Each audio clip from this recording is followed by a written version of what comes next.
એ બપોરની રસોઈ બનાવી છે કે આ પૂરા ખાવાના છે આ નથી સમજાતું. તમે ઘડિયાળમાં જુઓ તો ખરા. જુઓ 11:15 વાગ્યા છે, હજી રસોઈના કાંઈ આમ ઠેકાણા નથી. મળશે કે નહીં મળે?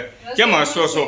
રસોઈ બની ગઈ છે. ઓહો, ક્યારે બનાવી? તમે તો આમાં વ્યસ્ત છો. સેવ બનાવી, પૂરી બનાવો છો અને રસોઈ ક્યારે બની ગઈ? ક્યાં છે? સાઈડમાં બનતી જાય તો ડાઇનિંગ ટેબલ. ઓહો, ગોઠવી દીધી છે. 11:15 વાગ્યા છે. મેં કીધું હજી આ રસોઈ ક્યારે બનાવશે? ચાલો જોઈએ આની અંદર શું છે.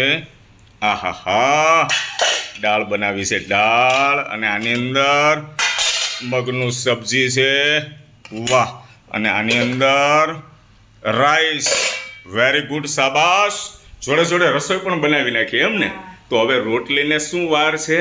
બસ આટલી પૂરી બની. કાંઈ નહીં, 10-15 મિનિટ પછી બનાવો રોટલી ગરમા ગરમ, એટલે જમી લો. આ દેરાણી શું મથે છે? હા, જો રીંગણાની બધાય હારા. આહાહા,